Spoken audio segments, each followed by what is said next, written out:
When I was preparing for this, I realized I had done a lot of talks. I'd even done a few keynote speeches. But I thought, this is special, this is different. I'm not talking to a bunch of musicians, I have to really be on my game.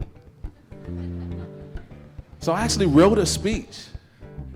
First time ever in my life I wrote one. Until I had breakfast with Matt. And in talking to him, I realized writing and saying speeches is not what I do. I just like to talk. And I like to play. So this won't quite be a commencement speech, it'll be a commencement talk. Is that all right?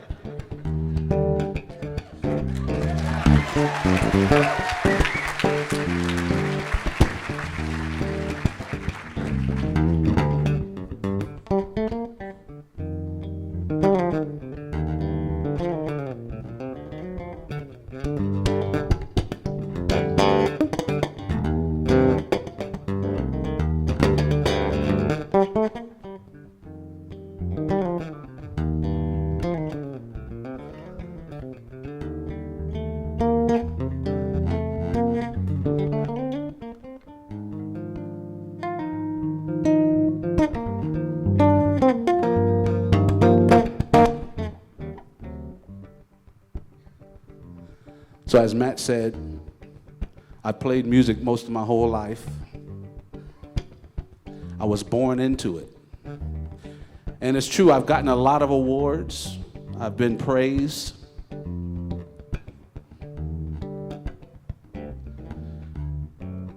And I say that anybody born in my situation would be just as good.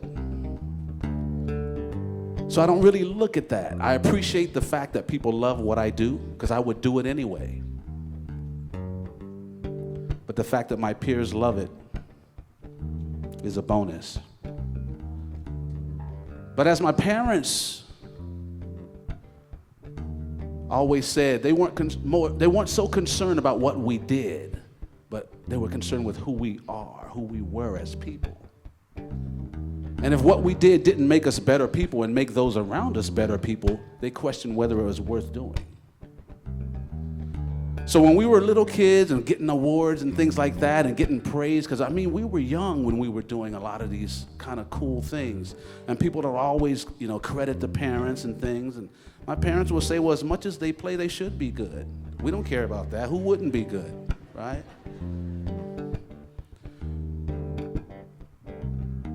But it's who they are as people is what we're concerned at. So I want to start with a quote that my mom would always say to us, boy. They would ask the five of us, they would say, what does the world need with just another good musician? Mom would say, we have plenty. What the world needs is good people. So they would say, if we're going to spend all these hours in the practice room, all this time at school studying, don't stop doing it. Just make sure it's making you good people. So I'd ask you the same thing. What does the world need with just another Rubenstein graduate? There's been over 4,000, right? What the world needs is good people. What the world needs is you, right? When you were born, and everybody here kind of knows what it took to become born. I don't have to go through that, right? But if you realize we've already won the most amazing race we will ever win. The most amazing race we will ever enter into, we've already won it. So we're already born special. We're born winners. You have a fingerprint that's never been here on the planet. In the existence of the history of humankind, your fingerprint has never been here and will never be here again. That's special. Cool thing is no one can take that away from you. Your job is to improve on that specialness and present it to the world. Now, we present it to the world by what we do. But it always comes back to who you are, how you relate to people.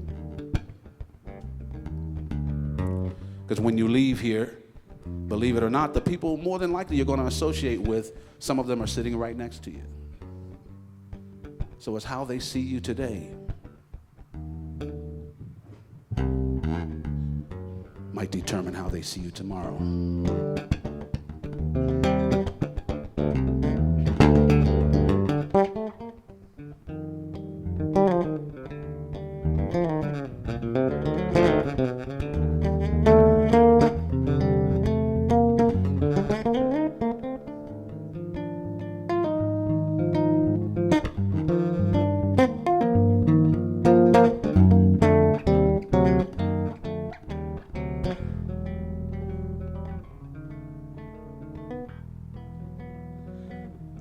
In your journeys, as you leave here, this is a happy moment.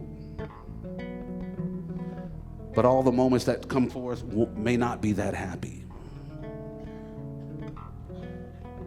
The bad things will happen in life, but I want you to look at it maybe in a different way. When bad things happen in life, they jump out at us, they grab our attention. And the press and the world would make us think that everything is bad, but the bad things jump out at us because they're not normal. Right? We have to remember that the world is a beautiful place, and we are beautiful people.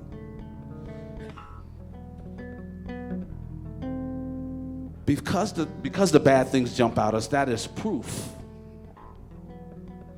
It's kind of hard to do and play at the same time. But because the bad things jump out at us, you think about the news, right? Think about this. Let me put it this way. I just drove in from Boston last night, and I drove into Burlington. So just imagine, I'm going to make up a story. Imagine that 3 people cut me off as soon as I get into Burlington, right?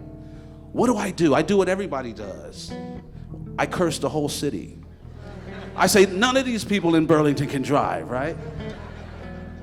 When it was only 3. Those 3 stand out because the thousands of others did it right. But we don't bless the ones that do it right. We forget about them because it's normal. So it may be up to us to remind the world of what it really is. And I love the fact that I get to speak to you because I'm usually speaking to musicians that know nothing about the outdoors. And to me, you guys are the liaison. You are like nature's voice. You are the ones that are speaking to us that don't listen, that don't hear nature. Maybe we'll listen to you, right? Many of us won't speak back to nature, but you will. So you're at that middle ground, and I appreciate and thank you for doing what you do. When I was younger, in the early 90s, I read a book by a man named Tom Brown Jr., and the book changed my life, changed my viewpoint, I would say. So I went to go take a class with Tom Brown. And I didn't know what this nature thing was about. At least I didn't think I did. And Tom Brown started talking about awareness, wide-angle vision, and tracking. Tom was drawing tracks on the board, and he was showing me about the gates, and he was drawing these little circles.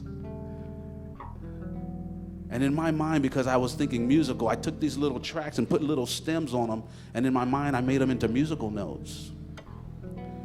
And it made sense right away. And it was that time that I realized that for me, music and nature were the same thing. To me, nature, what you guys are doing is the bridge between all of lives. So back then, not long after that, a few years after that, I started running a musical camp where we combine music and nature. And it literally is changing people's lives. Literally is changing people's lives. And I'm saying that not to talk about me, but to say that that's what your world is. You get to change people's lives in a good way.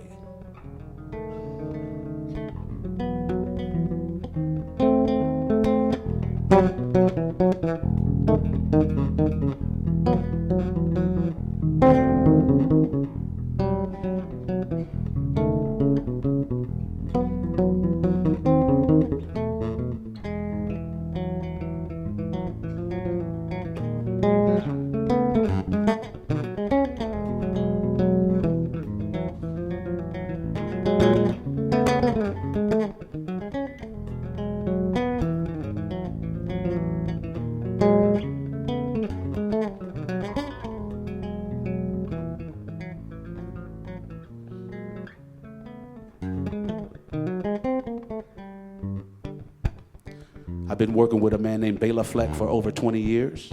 And I learned a lot about leadership from him. I always felt that music is a good way to address the world's issues. To be in a band, the best bands I've ever played in, all the instruments were different. And we don't curse those differences, we bless them. That's why I think the whole world should learn to play music. Then we might understand that differences are a blessing, not a curse. Bela Fleck always said that he was a leader among equals.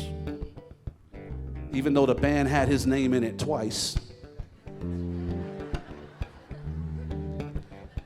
he still treated us as equals. Whenever he would bring a new song to the table, he would never tell us what to play.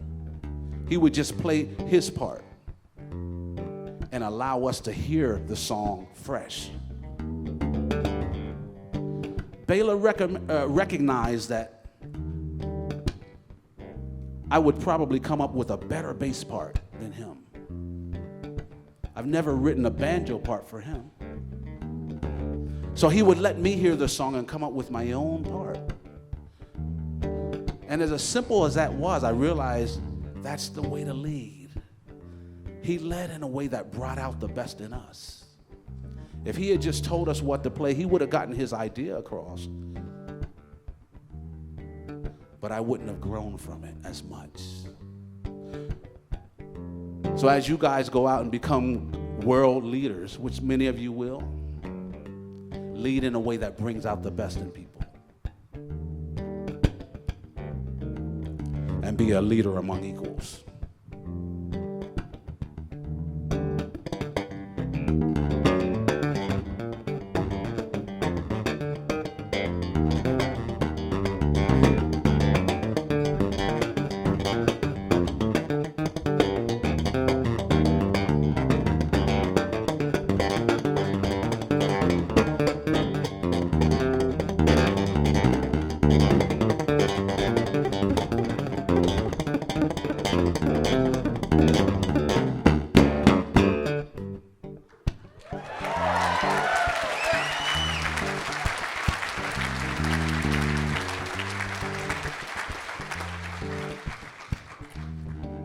Just a couple of ideas to leave with you.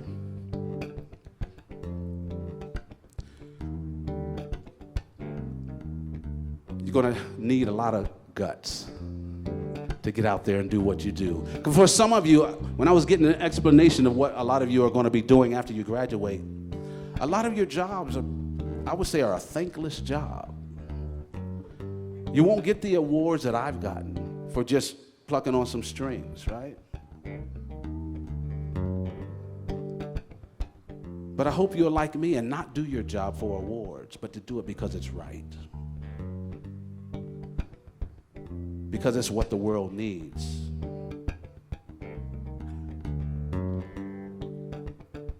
My aunt told me a story recently when she was at my house for a family reunion back in the 70s. We were all young. In the 80s.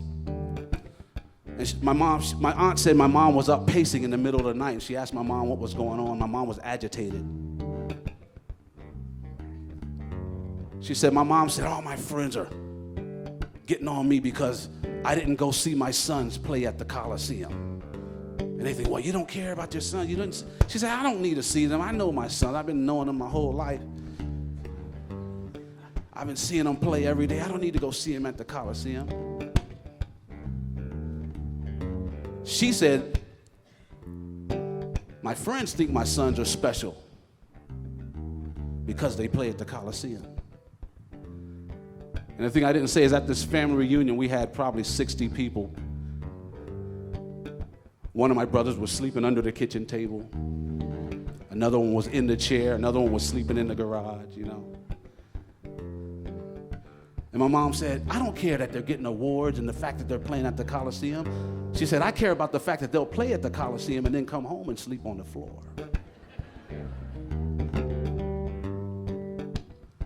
And if my mom were here right now, she'd say, that's what I'm talking about. It's who you are as people. And you bring who you are to what you do. You're going to have to get creative. You guys are the future, and a lot of what you're going to need to do hadn't even been invented yet. So I'm just going to pose one idea about creativity and inspiration. A lot of times when you get inspired, you get creative, you feel a certain way. It's like being happy. There's a tingle. For me, my body starts to tingle.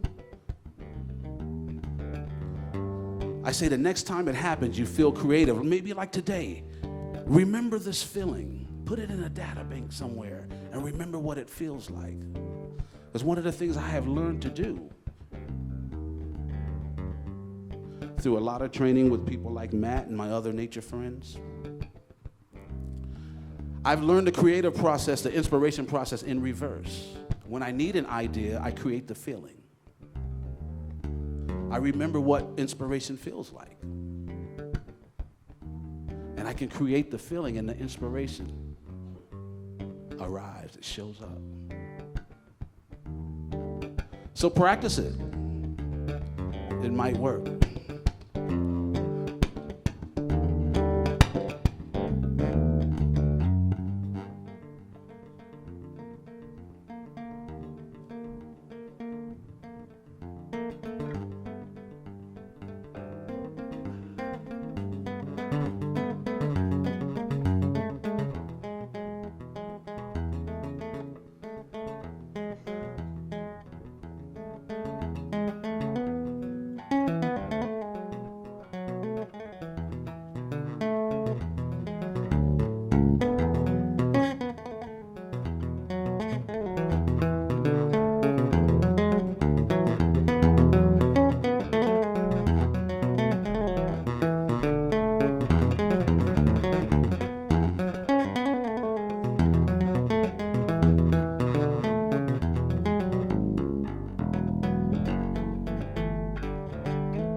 In parting,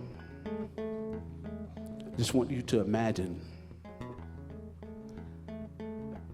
that as a graduation gift, each of you was awarded $36,525. Not bad. But here's the catch. You're not going to get any more for the rest of your lives. So think about it. $36,525 you have cash, but you're not getting any more. Think about it. How would you treat that money? How would you handle it? I'm sure some of you would take very good care of it, spend it wisely, spend it on things that matter, maybe invest, give to people in need. $36,525. Well, if you live to be 100, that's 36,525 days, including leap years. So $1 a day, and you can probably not buy a house. And that's if you live to be 100. If you're male, cut off a bunch of years. If you're a person of color, cut off a bunch more years. First few years of your life, you don't even make your own decisions. They tell us to sleep 8 hours a day. That's a year every 3 years. Time spent playing Candy Crush. How many days are actually left? There's a saying that says the best time to plant a tree was 20 years ago. The next best time is now. The best time to start living your life was 20 years ago. The next best time is now. The world is in the palm of your hands. You can create whatever you want. I just say do it wisely and do it with others in your mind. Because when you include others as yourself, then it's okay to be selfish.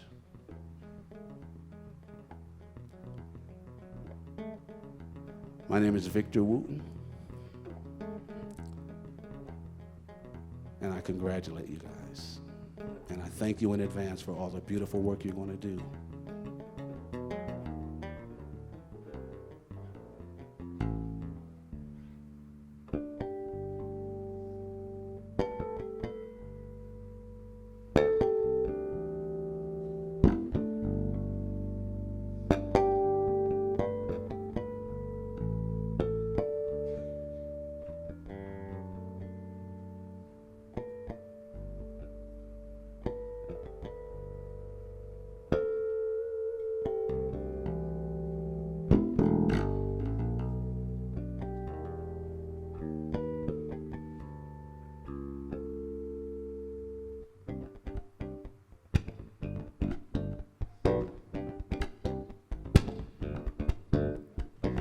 What does the world need with just another musician?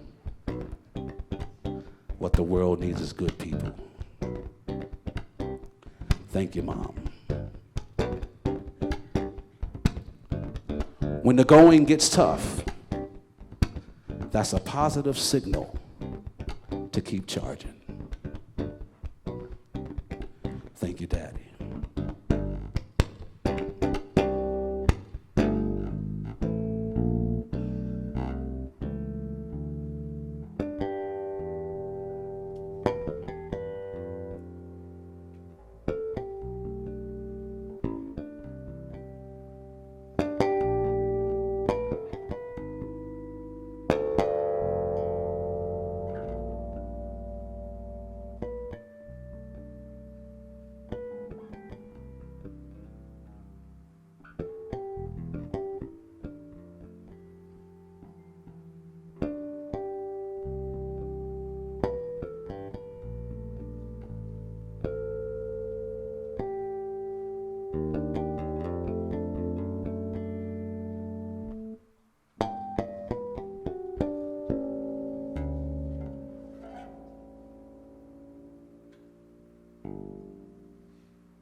Thank you all very much.